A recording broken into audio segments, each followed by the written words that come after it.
Fala, minha gente, tudo certo? Quer dizer, tudo certo eu sei que não tá, né? Mas eu tenho que manter o discurso aqui do bordão inicial do JB. Mas, pra variar, o Inter foi lá, conseguiu perder pro Lanterna, nada novo na história colorada, e se ferrou. E me ferrou também na KTO, né? Me quebrei, fui lá e disse pra vocês, agora não tem como o Inter ir mal na KTO, último colocado, o Roger venceu o Juventude, quem sabe vai embalar, se ganhasse tinha chance até de ir pra primeira página do Brasileirão, tudo errado. Me quebrei, me dei mal na KTO. E é assim que funciona, aqui a gente conta as ganhas e as perdidas, porque faz parte da brincadeira lá na KTO. E KTO é pra brincar, pra se divertir, não é pra achar que tu vai ter falsa promessa, vai resolver tua vida por lá. Se tu quiser, tem que ser maior de 18 anos e ter juízo na cabeça e com responsabilidade conforme as tuas possibilidades, vá agora em kto.com, te registra com o código JBFilho, ganha uma bonificação e começa a brincar por lá, beleza?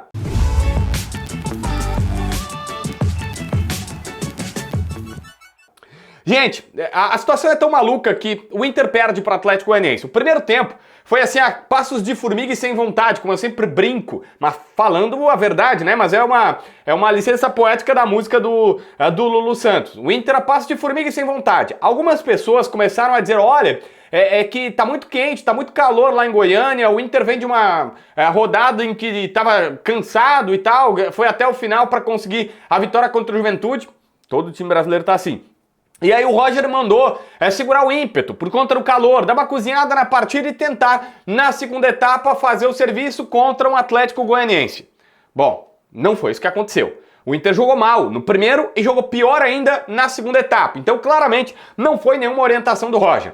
A escalação foi normal, basicamente a mesma escalação que tinha vencido o Ju. Sai ali o Rômulo, entra o Bruno Henrique, na teoria tu pode até, né, vamos dizer assim, melhorar, ter mais qualidade, tem Thiago Maia, tem Bruno Henrique, dois volantes, tu vai sair bem pro jogo, tu vai ter Gabriel Carvalho, Tabata e o Wesley no meio campo com o Ener Valencia no comando de ataque. Tu tem qualidade, ou tu teria que ter qualidade. Mas a real é que assim, desde o primeiro momento, na primeira etapa, o Atlético Goianiense foi quem mais criou. O Inter teve chance? Teve. Logo aos 2 minutos teve uma chance. O Wesley teve possibilidade. O Bruno Tabata numa falta. O goleiro Ronaldo foi bem e tal. Mas, cara, vamos combinar. Teve muito mais chance pros caras. Tem uma bola que assim, ó, é um palmo a menos do Joey Campbell, o costarriquenho, o cara jogou no Arsenal, né? E ele dá uma pegada bonita na bola, assim, que ele até faz com a perna esquerda, né? Ele faz um movimento para baixo para pegar a fatiada nela e aí faz uma bela jogada ali. Os caras tiveram mais perigo e claramente já jogavam mais por ali. O Inter, com certeza, jogando uma partida normal, pra não botar muito o pé, pra não correr demais, pra fazer ali o que dava pra ser feito. O Inter tinha até mais posse de bola? Tinha, mas não agredia. E a impressão que dava é que não tinha fome. O Ener Valencia, mais uma vez, foi aquele cara que a gente tá aqui tendo uma paciência com o Ener Valencia, porque, pô, ele já mostrou no Inter que é muito bom jogador, ele é o artilheiro do Inter na temporada, ele tem uma campanha maravilhosa de Copa do Mundo, de Premier League, de Tigres, de Fenerbahçe e tal, e foi uma grande contratação e ninguém tá discutindo a qualidade dele. Mas jogador de futebol, a cada meio de semana e final de semana tem que ir provando o seu valor. E a real é que, mais uma vez, ele entra em campo e parece um cara completamente desinteressado. O lance emblemático é ainda no primeiro tempo uma bola que ele recebe de costas pro gol em qualquer cenário, ele viraria e finalizaria aquela bola. Ou tentaria, sabe, faria alguma coisa diferente. Sabe o que ele fez? A parede escorou para trás para alguém bater. É óbvio que um centroavante também faz isso, mas diante da fase atual dele, de um cara que parece desinteressado, fica uma sensação de que, poxa vida, cara, sabe, no mínimo a confiança dele tá completamente abalada, no mínimo isso tá acontecendo com o Ener Valencia. O Roger viu isso e ele faz trocas, tá? Logo depois ele coloca, por exemplo, na segunda etapa, já no segundo tempo, ele coloca o Lucas Alário, por exemplo, ele coloca o Alário na vaga do Ener Valencia. Mas a real é que o Lucas Alário recebe uma bola do Ricardo Matias, que recém tinha entrado, e na pequena área também perde. O Lucas Alário parece um cara, com ele não parece desinteressado, mas numa fase terrível, numa situação de parece estar desconectado, o jogo tá a 120 por hora, ele tá a 60, 70 num fusquinha na freeway, tá todo mundo passando, voando, e ele tá ali, né, tentando. Ele não é aquele cara de falta de foco, ou de que quer ir embora, ou de que... Não, ele parece aquele cara que ele não consegue mais na intensidade que os caras estão indo, assim, tá? É o exemplo que eu cito sempre. Freeway, os caras 120 no retão e ele num fusquinha metendo 70, 70, 60, 70 e tentando ir, não vai mais e tal, e o fusquinha apanhando ali. Um abraço para todo mundo que tem fusca, mas enfim, é o que eu posso falar aqui. E aí o castigo vem pro Internacional quando acontece o gol dos caras.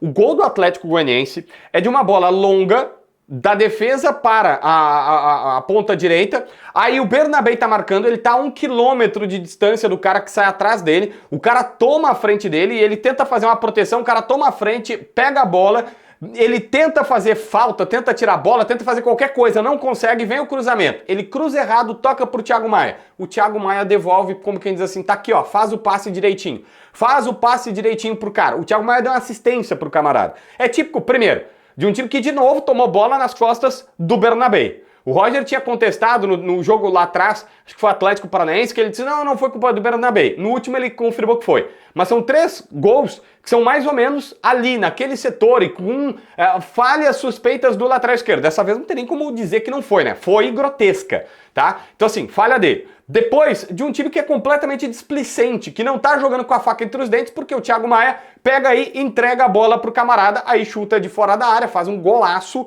a bola faz uma curva bonita, entra, o Rocher não tinha nem chance de chegar. Gente, o Inter teve um jogo que o Gabriel Carvalho, que fica ali trocando de posição entre centralizado e ponta direita com o Bruno Tabata, o Gabriel Carvalho não consegue jogar bem. E aqui, eu sei, esse menino, nós não vamos poder falar nada dele. Ele tem 17 anos completados há, 24 horas. Ele fez, no final de semana, ele fez 17 anos. Faz pouquíssimo tempo que ele tem 17 anos. E é a primeira partida que ele joga abaixo do que vinha jogando. Eu não vou absolutamente falar um A sobre ele. Não é responsabilidade dele o que aconteceu. Mas tu entende que nós estamos diante de um garoto que ele é completamente diferenciado. Provavelmente ele não vai conseguir dar tempo de ser ídolo com a camisa do Inter, porque se tudo seguir nesse caminho, quando ele completar 18 anos, ele já vai estar num time europeu. Ele tem bola pra isso, ele tem futebol pra isso. Só que até esse cara tão diferenciado, dessa vez ele não conseguiu jogar. Porque o time não ajuda, porque a escalação não ajuda, o jeito de jogar não ajuda, o ímpeto não ajuda, o mental não ajuda, o psicológico não ajuda, nada ajuda ele. E aí quando tu tem um cara que é completamente diferenciado, e eu insisto, ele é diferente, e aí isso tá afetando até ele, é porque muita coisa tá errada e a gente precisa começar a avaliar. Aliás, o trabalho do Roger tem que ser avaliado. Saudoso Vianney Carlet dizia que não dá para avaliar técnico até os 3 meses, porque é o tempo que ele tinha para organizar as coisas. E eu respeito muito essa tese e acho que ela é muito verídica, mas dá para pelo menos, sem ser definitivo, sem dizer que o trabalho vai ser uma tragédia ou vai ser extremamente vitorioso, mas dá para avaliar as decisões específicas do jogo. O trabalho no macro não evoluiu. O Inter jogava mal com o Kudê e perdia, o Inter joga mal com o Roger e perde. Beleza. Aí a gente vai dar um cupom de desconto, porque o Roger começou há pouco, mas também o Roger teve coisas que nenhum técnico brasileiro está tendo. 2 semanas cheias para trabalhar, ele tem muito bons jogadores à disposição, mas um grupo que tem vários defeitos, é verdade. Mas assim, as mesmas 4 trocas que ele fez, o Roger, agora nesse jogo, tinham sido os mesmos 4 jogadores que entraram contra o Juventude. E aí tu vai dizer, mas é que venceu contra o Juventude, a estratégia deu certo, ele vai manter o que está dando certo. Contra o Atlético Paranaense também, ele coloca, por exemplo, o Ricardo Matias e Alário na segunda etapa. E, cara, será que é o melhor pro Inter botar 2 centroavantes grandões, embora o Ricardo Matias saia bastante da área, e tentar a bola por cima, tentar a bola pelo alto? Não sei se essa era a melhor solução que poderia ter o Internacional. E o Roger ficar repetindo essas situações, poxa, o Roger se apega tanto em tática, se apega tanto em questões estratégicas. Ele não é aquele cara que estuda o adversário e pelo adversário ele também vai fazendo mudanças estratégicas no Inter. Sempre se elogiou isso nele, mas dessa vez não está acontecendo. Então, gente, é óbvio, o Roger não é o culpado de tudo, mas ele precisa ser lembrado como um dos pontos por um momento do Internacional de não ter evoluído. Ele não tem varinha mágica e esse cupom de desconto precisa acontecer. Mas eu também preciso analisar, é um jogo de futebol, a gente avalia o goleiro, o centroavante, o ponto esquerdo, tem que avaliar o treinador também. E aquela história clássica do JB, quem vê o debate raiz e viu o Donos da Bola. Quando um aluno vai mal na prova, a culpa é desse aluno. Quando toda a turma vai mal, a culpa é do professor. A responsabilidade tem que ser do professor, porque ele, no mínimo, não soube fazer os caras comprarem a sua ideia. Diante de tudo que nós estamos vendo, é inevitável não começar a reavaliar muita coisa. E eu acho que o Inter precisa reavaliar. Por exemplo, admitir que o grupo de jogadores não é o que se esperava. Eu sei que saíram vários jogadores há pouco, os laterais da direita, o Maurício saiu e tal. O Inter tem os seus desfalques, ninguém vai dizer que não, mas a gente precisa começar a reavaliar algumas questões. Um grupo não é só qualidade de bola, não é só qualidade de futebol. A gente tem que ver que o Alário voltou sem ter as melhores condições físicas. A gente tem que olhar aqui um grupo que mentalmente tem suas muitas deficiências, muitas debilidades. Então, assim, várias questões e talvez até um elenco que não encaixe. Às vezes tu contrata vários bons jogadores que esses bons jogadores não encaixam. E é papel fundamental de uma diretoria que montou um elenco saber, olha, essa peça vai encaixar com essa, que vai encaixar com essa, que esse jeito de jogar aqui eu preciso desse jogador. E não é o que está acontecendo. Então o grupo tem mais deficiências do que nós, e eu posso botar eu tenho falado isso repetidas vezes, que nós da imprensa não víamos. E aí, vamos admitir também, né? Hoje, futebol brasileiro, as coisas mudam, o Inter pode engatar 5, 6 vitórias consecutivas,